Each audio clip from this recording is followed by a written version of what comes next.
Dari Ruang Siar, salam berkarya. Assalamualaikum warahmatullahi wabarakatuh. Halo Sobat Ruang Siar yang ada di Seantero, Kabupaten Magelang. Jumpa lagi di podcast unggulan Ruang Siar, Repodix. Kali ini, Ruang Siar kedatangan tamu spesial. Beliau adalah Muhammad Hanafi SH, analis Sumber Daya Manusia dan Aparatur BKPPD Kabupaten Magelang. Selamat datang Mas Hanafi. Terima kasih Mbak Ratri. Mbak ya? Iya, saya kira lupa nama saya ya. Tadi kok agak mikir Mbak siapa gitu ya. 11 tahun kami saling mengenal. Betul. Dulu beliau adalah panitia diklat prajabatan kami. Tapi uniknya saya malah yang nyusul tua. Dari dulu masih awet muda loh Mas Hanafi. Maka saya panggil Mas apa ya? Oke, boleh, nggak apa-apa. Asli awet muda. Apa nih resepnya? Saya selalu positive thinking aja. Oh, selalu positive thinking. Atau mungkin efek dari, karena panjenengan kan dari dulu namanya BKD ya. Orang kalau sowan ke BKD pasti pertamanya tuh udah aduh serem nih, horor. Tapi ketika kami naik bertemu dengan pejabat-pejabat yang ada di sana, semua luar biasa, semua murah senyum. Apa itu yang bikin awet muda ya? Bisa jadi ya. Murah senyum. Apa nih kok bisa beliau-beliau yang ada di BKD termasuk jenengan, bahkan dulu saya pernah dirangkul oleh Bapak Kepala BKD yang dulu Pak Eri, ayo Mbak Pak Eri Sadewo. Pak Eri Sadewo luar biasa, humble sekali beliau. Itu resepnya apa sih? Ya kalau bagi kami BKPPD sih sudah memang dibudayakan ya, ditanamkan untuk melayani ASN itu dengan pelayanan prima. Oh, pelayanan prima, seperti materi prajat. Iya kayak gitulah.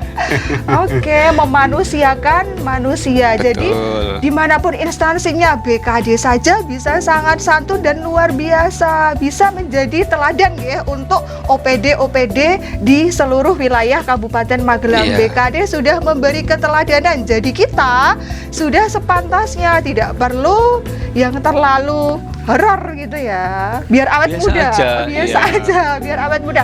Mas Hanafi, kenapa nih sebetulnya kok agak tegang pertama kali berjumpa? Iya, ini memang pengalaman pertama saya untuk podcast di ya. Podcast seperti ini. Oh iya, tema kita hari ini luar biasa, Sobat Ruang Siar. Salam siaba, BKPPD menyapa, yang mana nantinya saya akan membacakan pertanyaan-pertanyaan yang sudah teman-teman kemarin nitip kepada kami untuk ditanyakan banyak sekali, baik itu melalui IG, channel YouTube, ataupun banyak yang japri salah satu di antara kami. Jadi siap-siap nih, nanti semalam suntuk ya di Ruang Siar ya, menjawab pertanyaan yang luar biasa. Karena materi kita yang sedang hot nih di Kabupaten Magelang. Siapa sih yang akhir-akhir ini nggak pusing masalah siaba? Nah, siaba itu sebenarnya apa sih? Jadi siaba itu sebenarnya piranti ya, piranti saja alat ya? Atau alat saja untuk melaksanakan kewajiban kita sebagai ASN melakukan presensi harian. Ya, jadi kalau siapanya sendiri itu alat untuk melakukan presensi melalui aplikasi Android. Melalui aplikasi Android ya. Bisa diunduh di Play Store. Ya. Saya dengar kemarin Senin yang lalu ada sosialisasi terbaru terkait siaba. Apa nih yang beda dari kemarin? Jadi siaba ini atau presensi berbasis Android itu kan sudah kita sosialisasikan sejak tahun kemarin. Dilakukan uji coba dulu karena kan itu semacam hal baru dulu ya. Sempat kita uji cobakan, tetapi dengan adanya pandemi kita break dulu. Oke, alam nggak mendukung siaba sepertinya Mas Hanafi. Bisa dikatakan siaba kemudian pandemi gitu kan. Terus sekarang mau di-up-kan lagi ya. Ya, jadi waktu itu sudah dilaksanakan beberapa saat tahun 2019 itu tiba-tiba negarawi menyerang. Presensi elektronik sementara ditiadakan dulu, termasuk siaba. Meskipun sebenarnya kalau dari sisi kesehatan sih lebih aman ya, tapi karena itu bunyinya itu adalah presensi elektronik yang sementara itu dinonaktifkan, maka siaba juga ikut dinonaktifkan sementara. Setelah dirasa ini membaik keadaannya, kita sosialisasikan kembali. Jadi mulai November, Desember, Januari itu Bapak Ibu guru maupun semua ASN sudah terbiasa saya kira membuat siapa.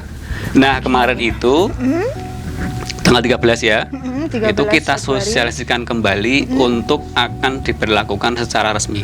Oh, jadi kemarin belum resmi. Kalau saya tahu sih Iya. November, Desember itu katanya uji coba. Ternyata Januari juga belum resmi nih. Belum, karena kita masih ya proses. Oke. untuk- Halo Sobat Ruang Siar, Januari belum resmi. Tenanglah, tenanglah. Jadi resminya kapan nih? Itu akan diberlakukan nanti mulai 1 Maret. Oh, 1 1 Maret 2023 sudah resmi penggunaan Siaba. Jadi jangan telat ya. Oh iya, jangan. Oh, jangan telat. Oke, banyak sekali nih yang sudah nitip pertanyaan ke saya yang kaitannya Siaba dan kaitannya beberapa hal sih. Seperti salah satunya kemarin belum lama sekitar akhir-akhir Januari atau awal-awal Februari ada sosialisasi tentang Permenpan nomor 1 2023. ya Betul. 2023 Oh, iya. tentang jabatan fungsional. Ini hot sekali. Iya, Tentang itu apa sih isu itu? menarik juga. Jadi Permenpan 1 2023 ya. Iya, betul. Itu tentang jabatan fungsional. Tentang jabatan Betul. fungsional yang intinya membedah tentang Jadi begini, karena setelah dilakukan beberapa kajian, jadi timbullah sampai akhirnya Permenpan 1 tahun 2023 itu yang pada intinya itu adalah akan menggantikan seluruh Permenpan tentang jabatan fungsional. Oke, jabatan fungsional mungkin Bisa kalau ada dikatakan masih- itu Permenpan sapu jagat. Oh, Permenpan sapu jagat Betul. yang akan menghapus apa-apa yang ribet di Dupak. Benar Iya, nggak sih? katakan Kalau dulu seperti saya itu. mau naik pangkat banyak sekali poin-poin yang harus saya Isu penuhi. utamanya di Permenpan 1 2023 itu adalah Ya. sekarang untuk CF itu tidak harus membuat dupak. Oke, lalu kami naik pangkatnya bagaimana? Nah, tetap ada angka kredit ya.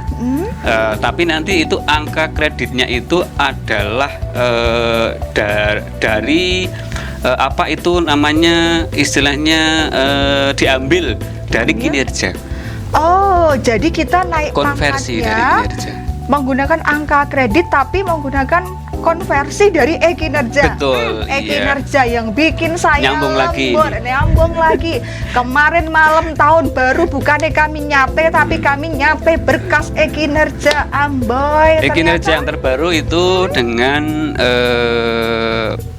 Permenpan nomor 6 tahun 2022 Oke. yang itu adalah juga perubahan dari Permenpan 8 tahun 2021. Oke. Jadi 2021 ada Permenpan tentang kinerja, baru kita laksanakan beberapa langkah di tengah-tengah Berubah lagi. terbit Permenpan yang 6. baru ya. Ternyata sesuatu yang awalnya aduh ngapain sih harus bikin e-kinerja. Oh, sekarang terjawab ya, ada manfaatnya. Besok Iya. konversi untuk kenaikan Pangkat pangkat. bisa. Halo Sobat Ruang Siar yang kemarin panjenengan cemberut. Aduh. Jadi tidak print ribet terus. sekarang membuat dupak. Oke, nggak Maunya seribet. kayak gitu. Iya, tapi harapannya? ya nanti ada pro kontra juga di situ. Yang madhab dupak juga ada. Yang madhab wah ini kok ribet-ribet buat dupak sih. Seperti itu. Jadi sehari-hari itu jadi kan kalau boleh cerita ya, kalau biasanya itu ASN DJF itu di Ya. jabatan fungsional itu kalau dia dupaknya tertib begitu, biasanya dia kecenderungan kontribusi terhadap instansi itu sedikit. Wah, itu nggak melulu. Kemudian tapi- kalau Oke. dia itu aktif sekali di instansi, kontribusinya agak banyak begitu. Biasanya admin Diminta itu keteteran. oke, ini oke, itu oke, si goy nggak gitu. Biasanya Oke. beliau-beliau itu kemudian kesulitan untuk menyusun dupak, ya atau enggak? Enggak. Oke, enggak. Saya bisa matur enggak karena saya pengalaman ya, saya jadi cerita juga nih karena dulu kan prajab saya pembimbingnya jenengan dan saya sangat berterima Oke. kasih, itu sangat bermanfaat. Halo anggota Prajab Tegarjo angkatan 5 tahun 2011, tidak melulu seperti itu. Saya bukannya mau apa ya, saya dulu awal-awal menjadi CPNS, saya itu dari CPNS tahun 2010 sampai sekarang saya belum pernah yang namanya dupak itu dibuatkan, selalu bikin sendiri Wah, dan luar insya biasa. Allah selalu tertib dan alhamdulillah sampai ke 3C belum pernah ada revisi untuk dupak saya. Bukan berarti saya sombong atau apa ya. Saya sedikit tidak terima nih kalau masalah isi going digawi banyak tugas. Kecenderungan di berbagai GF yang kemudian kalau karakteristik GF itu kan beda-beda ya. Ya kalau kemudian kan begini, jadi rohnya Permenpan 1 itu kan supaya nanti GF itu berkontribusi penuh untuk mencapai tujuan organisasi. Oke. Misalnya nih biasanya kan sekarang itu untuk kinerja itu kan merupakan turunan dari perjanjian kinerjanya atasan nih yang di breakdown ke bawah. Betul. Iya kan? Nah, kalau masih memakai pedoman bahwa setiap GF itu harus melakukan pekerjaan sesuai dengan butir-butir pekerjaan, lah kadang-kadang ini kemudian jadi tidak sinkron dengan tujuan organisasi atau tujuan instansi. Sehingga harus kadang-kadang agak aneh dipas-paske kayak gitu. Dipas-paske. Ya, tujuan organisasi apa, SKP-nya Bapak Kepala apa, tetapi kemudian karena rincian tugas di butir-butir kegiatannya nggak ada nih. Terus bagaimana? Yang mirip-mirip adalah sekarang yang Permenpan 6 itu didukung oleh Permen 1 tahun 2020 tadi itu kemudian itu disinkronkan. Oke, itu mulai berlakunya apakah dalam waktu dekat? Kalau di Permenpannya itu berlaku mulai 1 Juli 2023, tetapi ya sekarang belum berlaku. Jadi kalau yang sekarang buat dupak ya teruskan dulu aja. Saya dan Besti mau naik pangkat nih besok ke 3D, berarti masih pakai aturan yang lama, aman ya. Kami generasi dupak. Ya, itu nanti akan berlaku penuh setelah 5 tahun. Setelah 5 tahun, baik, masih ada penyesuaian sana sini. Oke, kembali ke Siaba nih, kita tinggal dulu Permenpan nomor 1 yang masih akan 5 tahun, masih lama soalnya. Asik ini kalau bicara tentang Permenpan 1 kan? dan semalam suntuk kan. Nah, betul. Oke, semalam suntuk, nanti kopinya belum nanti nambah. kita bicara apa yang dikonversi kayak gitu. Oh iya, betul. Besaran paknya gimana? Besaran paknya gimana? Terus harus membuat PIKI. Belum nanti kalau bikin buku bareng ya. Oke, lanjut karena saya ini sudah sepertinya banyak yang berbisik. Langsung ke siapa ya? Iya, Mbak Ratri. Pertanyaan saya kok belum muncul. Halo, yang kemarin sudah bertanya, ada kejutan nih. Akan ada hadiah paket data masing-masing 50.000 untuk 4 pemenang dari Ibu Korwil tercinta kami, Ibu Yuliani Widiasuti. Terima kasih ya motivasinya. Siap-siap yang sudah memberikan pertanyaan melalui IG kami, tim kreatif Ruang Siar, akan saya bacakan untuk 4 penanya teratas. Oke, Mas Hanafi siap? Oke. Padahal banyak sekali, bahkan dari inspektorat nitip tanya, dari pengawas mana-mana banyak yang japri, ketua K3S. Oke. Kalau inspektorat kan kantornya sebelah nih ya, jadi tadi japri ke saya aja langsung. Japri itu mungkin alasan buat BA saya. Inspektorat enggak. Mungkin karena enggak enak kan kalau mau bertanya ke BKD, seperti kalau panjenengan tahu kalau orang-orang itu pertama ke BKD itu piye gitu.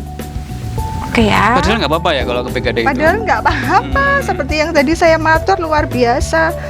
Bentar, saya bacakan dulu. Siap-siap nih yang kemarin 4 penanya pertama, nanti bisa japri ya untuk paket datanya. Yang pertama dapat salam dari Pak Didik SD Madio Gondo 3 Ngablak, angkatan saya juga. Mas Profesor ya? Mas Profesor, betul. Akun @dm Akbar. Wah, ini bukan siapa tapi nggak apa-apa ya, saya bacakan ya, kan multi. Mengapa guru tidak boleh ikut libur ketika liburan sekolah? Dasar hukumnya apa? Betul nggak sih dari BKPPD mengatur seperti itu? Guru libur? Kenapa guru tidak boleh libur ketika siswa libur? Ada dasar hukumnya nggak nih? Halo Pak Didi, mau dijawab Mas nih? Didi, ya oke. Saya kenal dengan beliau karena beberapa kali bertemu ya. Kenapa guru tidak boleh libur saat siswa libur? Ya karena siswa itu bukan ASN. Dengan tuh bener nggak sih kalau ketika siswa libur kami juga nggak boleh ikut libur? Lah kita kan ada ketentuan jam kerja ya. Itu dasar sekali ada di PP 10 tentang disiplin. PP 10 Pak Didi tentang disiplin, terus Ya maaf kok wis. PP 53 tahun 2010.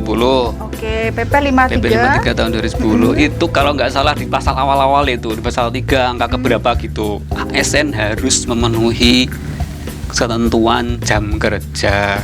Jadi kami memang nggak boleh libur, dapatnya cuti tahunan gitu. Betul, cuti tahunan.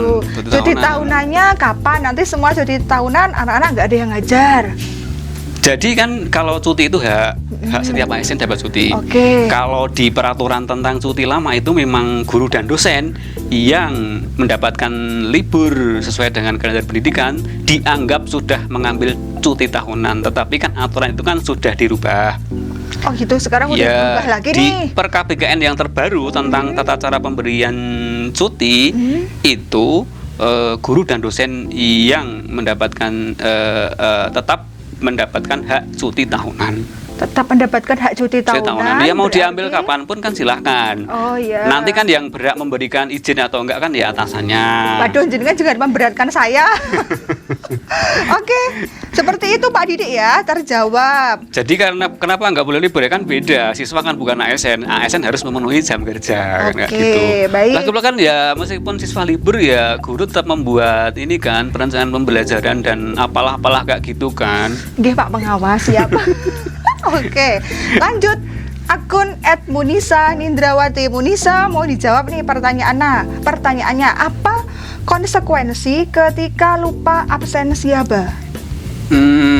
Mbak Munisa lupa Iya. absen. Jadi Banyak. kalau lupa itu sayangnya nggak bisa diakomodasi sistem ya. Oh gitu. Lupa ya lupa aja.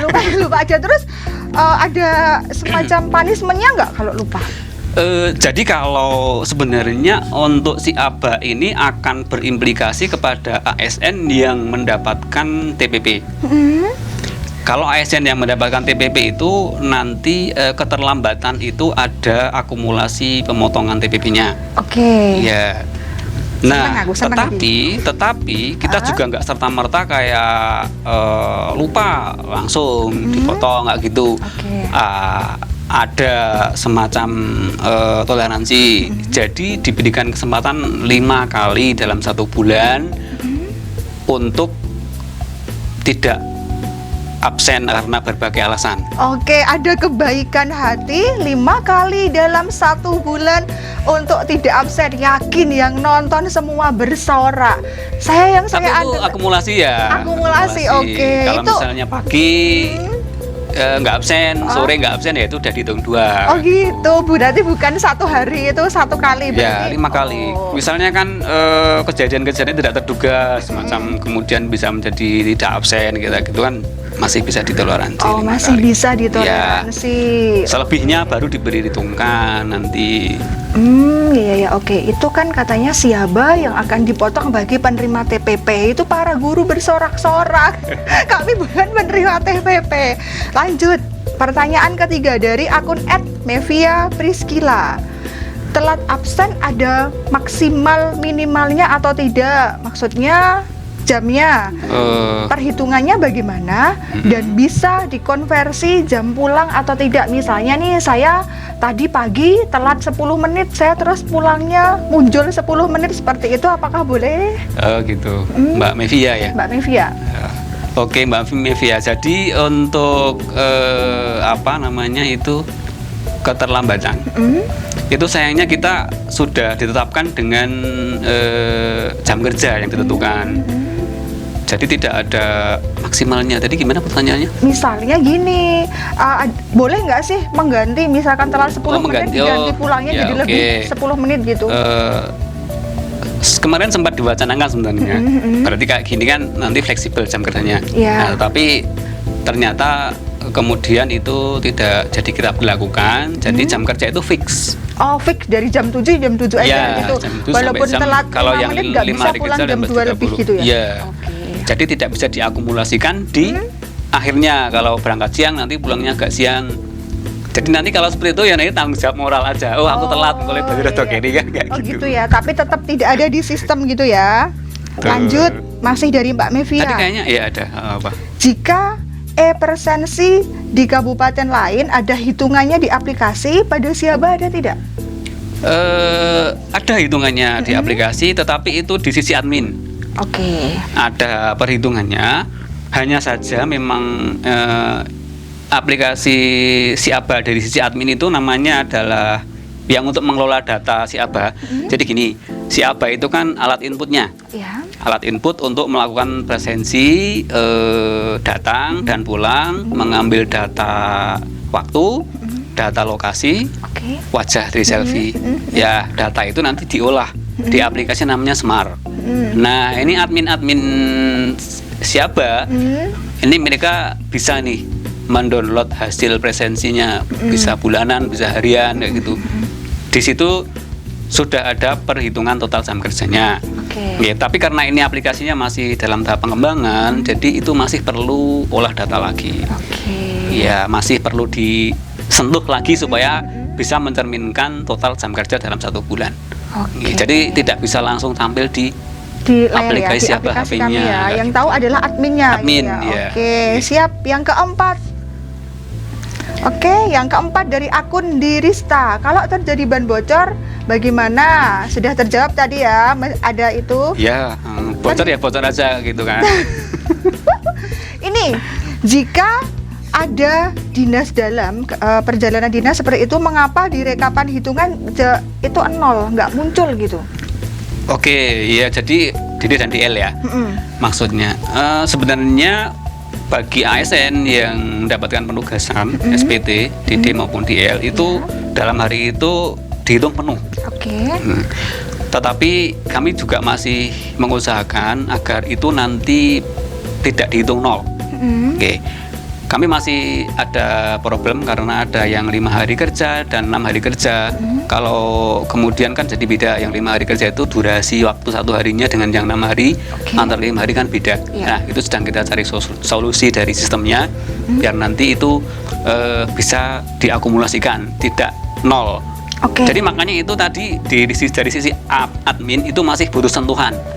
Jadi nanti yang untuk DL dan DD dalam perhitungan akhir untuk perhitungan total jam kerja itu di fullkan untuk yang DD dan DL. Oke, kalau per 1 Maret mulai jam kerjanya jam 7 atau 7.30 ini inspektorat yang tanya. Sesuai dengan edaran jam kerja, jam 7. Jam 7. Tidak ada perubahan sama sekali untuk ketentuan jam kerja. Tetap dimulai dari jam 7 tergantung. Mas Mbak Inspektorat sebenarnya udah perso kalau Oh gitu ya. Oke, 1 Maret tetap jam 7. Kemudian apakah betul wacana tentang 42,5 jam bagi yang tuprov dan 40,5 jam bagi yang belum tuprov? Jadi ASN guru ya. Iya.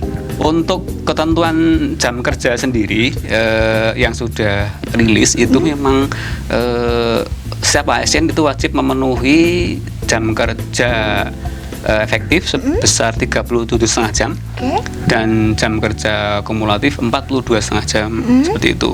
Nah, terkait dengan total jam kerja guru yang mendapatkan tuprov sebenarnya 40,5 jam itu. Kalau tidak salah kemarin sudah dilakukan diskusi nih di lingkup dinas pendidikan, teman kami dan juga dari bagian organisasi selaku stakeholder yang mengatur jam kerja. Nah, nanti kita tunggu aja hasilnya karena kan di surat edaran tentang jam kerja itu disebutkan untuk instansi yang menerapkan 6 hari kerja, ketentuan jam kerjanya nanti diatur sendiri oleh kepala instansi masing-masing. Jadi kita tunggu nanti petunjuk dari kepala dinas pendidikan dan kebudayaan. Saya underline nih, berarti yang 1 Maret itu bukan dari 37 menjadi 42,5 itu belum ya, baru yang Siaba sudah mulai berlaku ya, per 1 Maret. Pokoknya sesuai dengan edaran jam kerja yang sudah kalau yang tentang sebelumnya. Jam kerja kita masih menunggu edaran resminya, jadi tidak perlu gambling dulu ya. Sobat Ruang Siar, itu belum berlaku yang 42,5 karena memang itu harus ada aturan tersendiri bagi instansi yang melakukan pelayanan umum ataupun instansi yang 6 hari kerja itu ditentukan oleh kepala instansi masing-masing. Oke, berarti belum berlaku. Selanjutnya misalnya nih saya wanita pakai jilbab nih, misalkan absen pagi dan absen siangnya jilbabnya beda, itu gimana? Kalau kadang saya kan memang suka gonta-ganti kostum gitu. Wajahnya atau jilbabnya yang beda? Jilbabnya. Yang penting wajahnya sama ya. Ya, kalau hanya jilbabnya sih, mau jilbabnya mau apa, nggak apa-apa, asal jangan wajahnya yang beda. Karena kalau wajahnya yang beda itu nanti kan berarti orang lain yang melakukan. Oh gitu. Kalau jadi memang gini. Jadi gini, kami di BKPPD itu sekarang sudah tidak sudah memberikan kepercayaan kepada ASN untuk melakukan presensi, bahwa yang melakukan presensi ya memang yang bersangkutan. Kita tidak melihat kejujuran masing-masing. Tetapi kalau memang itu menjadi suatu kebiasaan, kan kita random cek nih, kita lihat absen datang dan pulangnya. Kalau terbukti melanggar, ya nanti akan ada konsekuensi kan semacam itu. Oke, jadi merinding nih. Enggak ya, aman semua. Enggak, kalau kita bicara tentang disiplin memang harus seperti itu, ada implikasi-implikasi kan gitu, yang harus konsekuensi karena kita melanggar disiplin. Oke. Kewajiban dan larangan kan hanya itu isinya. Baik, sepertinya tak akan habis ya kalau membahas Siaba, banyak sekali, bisa betul semalam suntuk karena kita terbatas waktu. Closing statement dari seorang Muhammad Hanafi SH. Pengen dengar nih. Siaba tidak perlu kita takuti ya, tapi kita sikapi saja dengan bijaksana. Ini merupakan suatu kewajiban kita sebagai ASN untuk memenuhi jam kerja sesuai dengan ketentuan. Oke, siap Sobat Ruang Siar. Siaba tidak perlu ditakuti, namun harus kita sikapi. Saya Ratri Dewi Pertiwi dan narasumber kita yang luar biasa, saya Hanafi. Oke, pamit. Sampai jumpa di podcast selanjutnya. Salam Generasi Gemilang. Terima kasih Mbak Ratri.